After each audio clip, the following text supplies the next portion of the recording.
नमस्कार मैत्रिणींनो, आज आपण 1 ते 2 वर्षाच्या बेबी गर्लसाठी सुंदर असा एक फ्रॉक तयार करणार आहोत। येथे मी 1 मीटर फॅब्रिक घेतलेले आहे। 1 मीटर फॅब्रिक पासून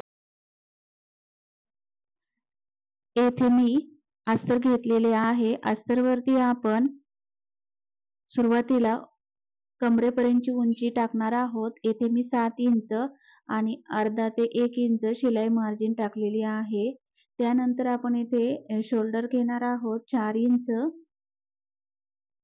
मुंडा खोली घेणार आहोत 4 इंच।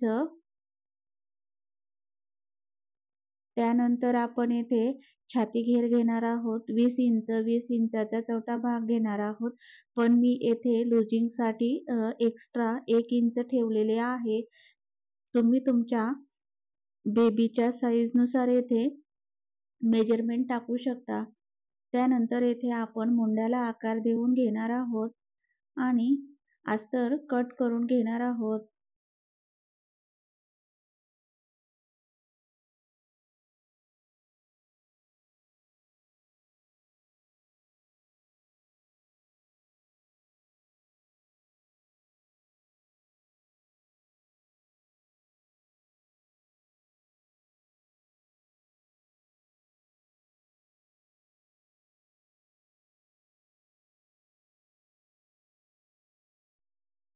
त्यानंतर येथे आपण बेबी फ्रॉकच्या खालच्या घेरचा कटिंग करणार आहोत। त्यासाठी आपली पूर्ण उंची जी आहे ती 17 इंच आहे, तर आपण वरच्या बॉडीसाठी 7 इंच घेतलेले होते आणि खालच्या घेरसाठी आपण येथे टोटल म्हणजे आपली पूर्ण उंची आहे 17 इंच, तर येथे आपले 10 इंचाचे कापड आपल्याला इथे कट करावं लागत आहे आणि आपल्याला लांबीला जेवढे आहे तेवढे कापड येथे घ्यायचं आहे। मी येथे जास्त घेर येण्यासाठी एक्स्ट्राचे जास्त कापड घेतलेले आहे। त्यानंतर येथे मी जे कापड आहे ते अशा प्रकारे फोल्ड करून ठेवले आहे। मला फ्रॉकचा घेर खूप जास्त हवा आहे, त्यासाठी मी आहे तेवढे येथे 1 मीटर मधले जे काठाचे कापड आहे ते घेतलेले आहे, म्हणजे फ्रॉकला घेर चांगला येईल। त्यानंतर येथे अस्तर जे आहे ते 10 इंचाचे आहे, त्यापेक्षा 1 इंच कापड मी येथे जास्त घेणार आहे, म्हणजे आपल्याला मेन फॅब्रिक पेक्षा 1 इंच कापड अस्तर कमी घ्यायचं आहे, 1 ते 2 इंच। अशा प्रकारे येथे आपले कटिंग करून झालेली आहे। त्यानंतर आपण येथे फ्रंट पार्टची कटिंग मेन फॅब्रिक करणार आहोत। त्यासाठी आपण जे अस्तर कट केलेले आहे ते अशा प्रकारे याच्यावरती ठेवूनच आपण कटिंग करून घेणार आहोत। अशा प्रकारे आपल्याला येथे कापड ठेवायचे आहे आणि कटिंग करायचे आहे।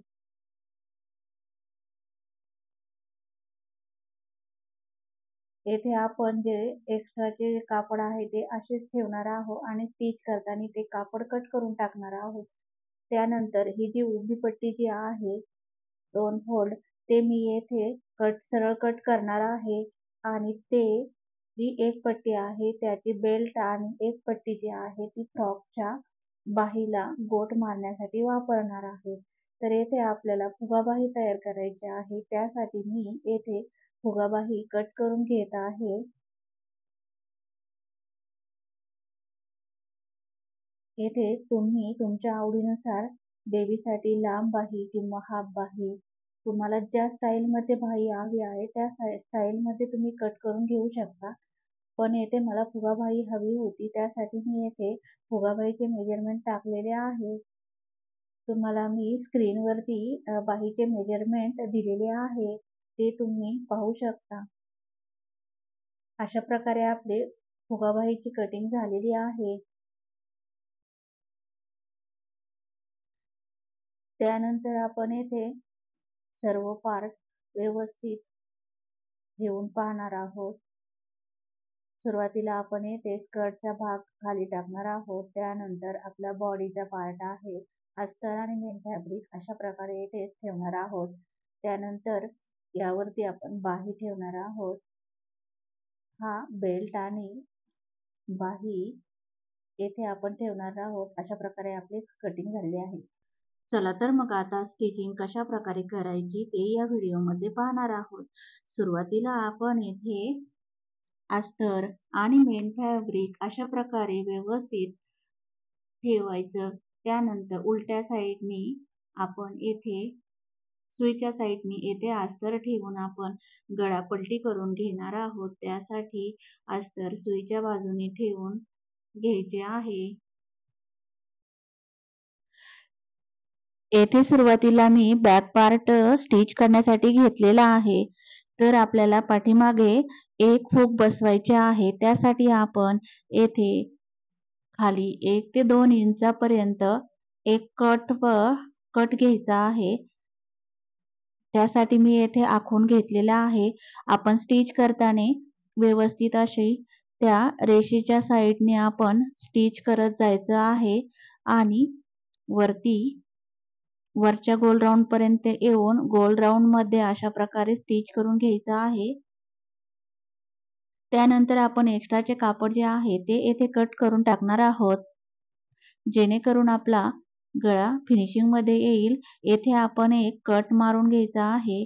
त्यानंतर अस्तर पलटी करून आपण येथे व्यवस्थित अशा प्रकारे स्टिच करायची आहे, जेणेकरून आपला जे गळा आहे ते छान असा फिनिशिंग मध्ये येईल. त्यानंतर आपण येथे अस्तर आणि मेन फॅब्रिक चारही साईडनी अशा प्रकारे येथे स्टिच करून घेणार आहोत.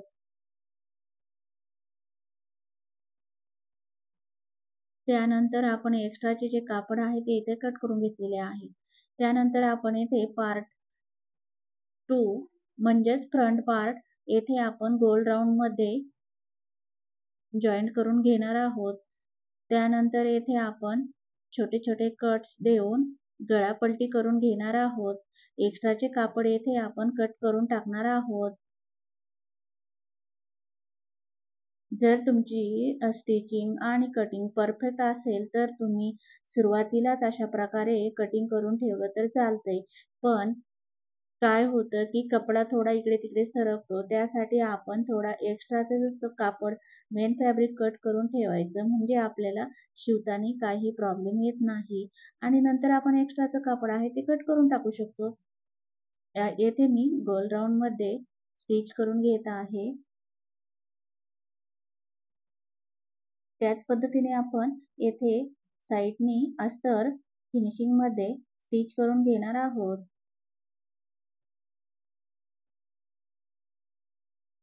येथे आपला फ्रंट आणि बॅक पार्ट स्टिच करून झालेला आहे.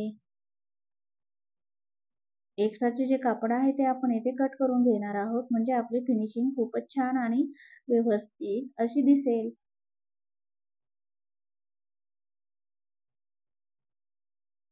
त्यानंतर आपण येथे बॅक पार्ट आणि फ्रंट पार्ट अशा प्रकारे ठेवायचा.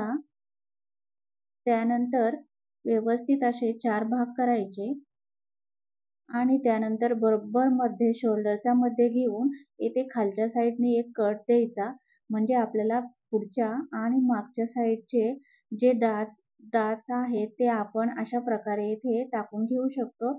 जर आपण असे डाच टाकले तर आपली फ्रॉक व्यवस्थित फिनिशिंग मध्ये बसते आणि दिसायलाही खूप छान दिसते. तुम्ही एकदा नक्की ट्राय करून पहा आणि तुमच्या बेबीला ही फ्रॉक घालून पहा कशा प्रकारे बसते ते, आणि मला कमेंट बॉक्समध्ये कमेंट करून नक्की सांगा की तुम्हाला ही फ्रॉक आवडली आहे की नाही आणि तुम्ही तयार केल्याच्या नंतर मला याचा फोटो पाठवा. चला तर मग आता आपण येथे बाही तयार करून घेऊ. तर सुरुवातीला आपण येथे फ्रिल तयार करून घेणार आहोत, म्हणजे फ्रिल टाकून घेणार आहोत. आपण येथे छोटे छोटे प्लेट टाकून तुम्ही तुमच्या मापानुसार येथे ऍडजस्ट करून फ्रिल कमी जास्त ही होऊ शकतात आणि जास्त किंवा कमी होऊ शकतात. त्यासाठी तुम्ही येथे ज्यावेळेस बाही जोडाल त्यावेळेस ते ऍडजस्ट करून येथे जॉईन करायचे आहेत, कारण बेबी खूप लहान असल्यामुळे आपल्याला व्यवस्थित असे परफेक्ट माप येथे बाहीचं काढता येत नाही. त्यासाठी आपण येथे ऍडजस्ट करून घेऊ शकता. अशा प्रकारे आपण दोन्ही साईडने येथे बाहीला फुगे टाकून घेतलेले आहेत. त्यानंतर मी येथे 2 इंचाची पट्टी घेतलेली आहे, ती मधोमध दुमडून घेतलेली आहे. त्यानंतर मी दोन्ही बाहीला त्याच पद्धतीने पट्टी जॉईन करून घेत आहे. म्हणजे आपण येथे गोट पट्टीला गोट टाकणार आहोत. तर मी उलट्या साईडने येथे जॉईंट करून घेतलेले आहे. त्यानंतर आपण येथे पलटी करून घेणार आहोत. एक त्यावरती आपण दाबटीप टाकून घेणार आहोत. दोन्ही स्लीवला आपण इथे व्यवस्थित स्टिच करून घेणार आहोत. त्यानंतर अशा प्रकारे आपण इथे फोल्ड करून घेणार आहोत. म्हणजे आपला इथे बाहीला गोट छानपैकी तयार होईल. पाहू शकता तुम्ही किती सुंदर असा गोट तयार झालेला आहे. अशा प्रकारे त्यानंतर आपण इथे शोल्डर जॉईन करणार आहोत. त्यासाठी आपण फ्रंट पार्ट आणि बॅक पार्ट शोल्डर दोन्हीही जॉईन करून घेणार आहोत.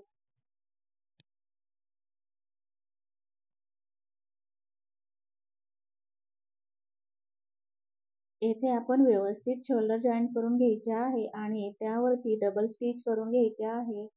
एक्स्ट्राचे जे कापड आहे ते आपण इथे कट करून टाकायचे आहे. त्यानंतर अशा प्रकारे येथे बॅक पार्ट आणि फ्रंट पार्ट ठेवायचा. त्यानंतर शोल्डरवरती आपण येथे स्लीव जॉईन करणार आहोत. तर आपण येथे स्लीव जोडून घेत आहोत. अशा प्रकारे आपला सेंटरवरून शोल्डरवरून आपण जोडून झाला. बाही जोडायला तयार करायची. त्यामुळे आपल्याला छोटे छोटे प्लेट टाकून एक्स्ट्राचे जे कापड आहे ते आपण कट करून टाकू शकतो. अशा आपल्या कमरेच्या साईडच्या प्लेट त्यानंतर मी आता दुसरीही बाही येथे जोडून घेत आहे. म्हणजे आपल्या फ्रॉकला सुंदर असा लुक तयार होईल. आणि मी एक्स्ट्राचे कापड घेतलेले आहे त्यामुळे याला खूप छान अशा फ्रिल पडलेल्या आहेत.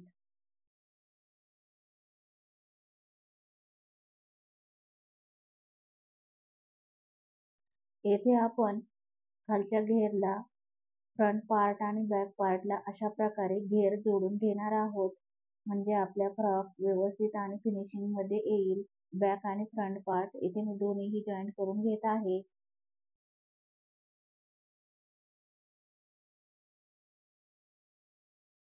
माझ्याकडे एक लेस होती, ती लेस मी या फ्रॉकला बसवलेली आहे.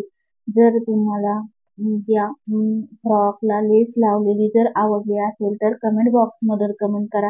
आणि तुम्ही हा व्हिडिओ कोणत्या गावातून किंवा जिल्ह्यातून पाहता ते कमेंट बॉक्स मध्ये कमेंट करून नक्की सांगा. आणि तुम्हाला हा व्हिडिओ कसा वाटला आहे तोही कमेंट बॉक्स मध्ये सांगा. व्हिडिओ पाहिल्याबद्दल धन्यवाद.